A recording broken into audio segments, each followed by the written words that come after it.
नमस्कार दोस्तों, स्वागत है आप सभी का पीके एजुकेशन कोर पर।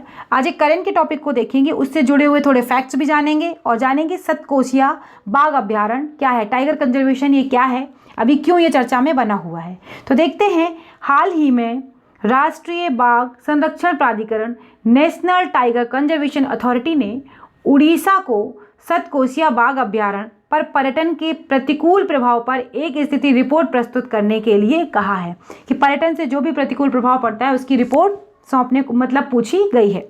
सतकोसिया जार्ज वन्यजीव अभ्यारण्य जो है वो सतकोसिया गार्ज अभ्यारण्य और बैसीपल्ली अभ्यारण्य इसमें शामिल है। यह कटक से 136 किलोमीटर की दूरी पर स्थित है। बाघ अभ्यारण्य के रूप में इसे अधिसूचित किया गया है। इसकी स्थापना की बात करें तो उड़ीसा में 1976 में इसकी स्थापना की गई थी। इस अभ्यारण्य का क्षेत्रफल 963.87 वर्ग किलोमीटर है। यह अभ्यारण्य महानदी के तट पर स्थित है। यह उड़ीसा के 4 जिलों अंगुल, बुंद, कटक और न्यायगढ़ में विस्तृत है। ये जो पैराग्राफ है यहाँ से क्वेश्चन पूछा जा सकता है और अभी अगर ये करंट का टॉपिक है तो करंट में भी यहाँ से क्वेश्चन पूछे जा सकते हैं। इसलिए आपको जहाँ पर भी आप अपने नोट्स बना रहे हो वहाँ इस बाघ अभ्यारण्य के बारे में अवश्य लिख लें। इसकी 2-4 जो भी विशेषताएं आपको लगती हैं वो ज़रूर लिख लें। मैं इसमें आपको बहुत सारी चीज़ें बता रही हूँ, जो आपको इंपॉर्टेंट लगता जाए आप वहाँ से उसे लिखते जाएं। एटलीस्ट आप इसे ये तो लिख ही लेंगे कहाँ पर है, तो अभ्यारण्य महानदी के तट पर स्थित है।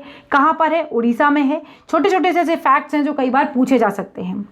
इस अभ्यारण्य में बाघ, हाथी, माउस हिरण, गौर, नीलगाय, 4 सींग वाले मृग, सांभर, स्थूल भालू, हिरण, तेंदुआ और विभिन्न प्रकार के सरीसृप आदि पाए जाते हैं। इस क्षेत्र में नम पर्णपाती वन, शुष्क पर्णपाती वन और नम प्रायद्वीपीय साल वन भी पाए जाते हैं।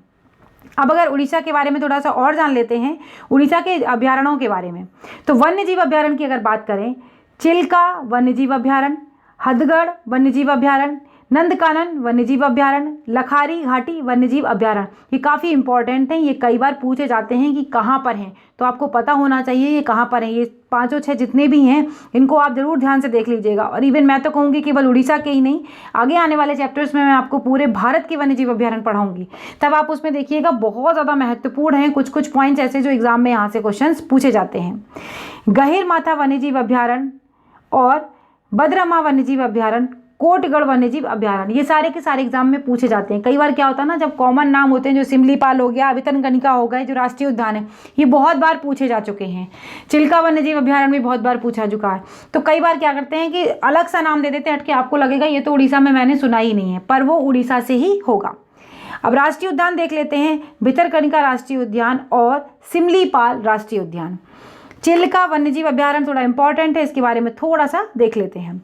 यह पुरी के दक्षिण पश्चिम में स्थित है और व्यापक रूप से 1100 वर्ग किलोमीटर के क्षेत्र में यह फैला हुआ है। यह वन्यजीव अभ्यारण्य प्रवासी पक्षियों का एक विस्तृत विविधता का घर है। यह सेंचुरी उड़ीसा की समुद्री झील पर स्थित है। यहाँ फ्लेमिंगो, एमिरेट्स, white bill stork, eagle, spoonbills, spot bill pelican, heron, stilts, seagull और किंगफिशर आदि यहाँ पर जब आप जाएं तो ये चीज़ें आपको देखने को वहाँ मिल सकती हैं। इस वन्यजीव अभ्यारण्य में मछलियों की लगभग 225 प्रजातियाँ पाई जाती हैं। यहाँ से बहुत लोगों को ये फ़ायदा होता है कि वहाँ पे जो मछुआरे हैं वहाँ पर एक तरीके से बिजनेस जैसा चलता है, तो मछलियाँ पकड़ के लोग वहाँ पर अपना जीविकोपार्जन का काम करते हैं और चलाते हैं। ये चिल्का लेक के बारे में थोड़ा सा इंपॉर्टेंट लगा मुझे, तो मैं चिल्का लेक के बारे में आपको बता रही हूँ। आप ये चिल्का लेक का सीन देख सकते हैं। अब चिल्का लेक में क्या है, चिल्का जो है, चिल्का झील उड़ीसा प्रदेश के समुद्री अवबाही जल में बनी एक झील है। ये बहुत ही इम्पोर्टेंट झील है और बहुत बार एग्जाम में पूछा जाता है कि कहाँ पर है, इसका पानी कैसा है, क्या क्या इसकी कंडीशन है, बहुत बार क्वेश्चन पूछे गए हैं। यह भारत की सबसे बड़ी एवं विश्व की दूसरी सबसे बड़ी समुद्री झील है। देखिए कितना इंपॉर्टेंट फैक्ट है ये। यह भारत की सबसे बड़ी और विश्व की दूसरी सबसे बड़ी समुद्री झील है। यह एक लैगून है। लैगून का मतलब होता है कि एक कोई बड़ा विस्तृत सा क्षेत्र होगा। अगर बात करी जाए, जैसे सपोज करिए ये समंदर है यहाँ पर और एक कोई विस्तृत सा क्षेत्र होता है और ये किसी समंदर या महासागर के किनारे पर एक उथला सा स्थान बन जाता है, जल क्षेत्र सा होता है और उसमें क्या होता है, एक पतली अवरोध किसी तरीके का बनने लगता है स्थलीय पेटी भी कह सकते हैं उसे, या मतलब रेत वगैरह, इससे एक उथला सा स्थान बन जाता है। और क्या होता है, ये वाला जो एरिया होता है जो समुंदर से या महासागर से अलग होके आ रहा होता है, ये थोड़ा सा जो पूरा यहाँ पर पानी भरा होता है, तो जो ये झील या जो भी चीज़ है ये यहाँ पर बन जाती है। अब ये समंदर से या तो पूर्णतः या फिर आंशिक रूप से अलग हो जाती है, इसी को कहते हैं लैगून। जो एक तरीके से आप कह सकते हैं नदियों के मुहाने पर या समुद्र की धाराएं, इन पवनों पर भी समुद्र जो पवनें होती हैं वो क्या करती हैं, धूल मिट्टी अगर लाती हैं तो उससे अवरोध उत्पन्न हो सकता है और कई बार इसे पूरी तरीके से अलग कर देती हैं।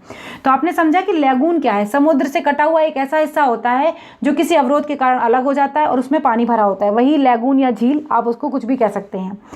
एवं उड़ीसा के तटीय भाग में नाशपाती की आकृति में पुरी जिले में स्थित है। कैसी आकृति है इसकी, नाशपाती के आकार की आकृति है। यह समुद्र का ही एक भाग है जो महानदी द्वारा लाई गई मिट्टी के जमा हो जाने के कारण समुद्र से अलग होकर एक छिछली झील के रूप में हो गया। यही बात मैंने अभी आपको बताई है।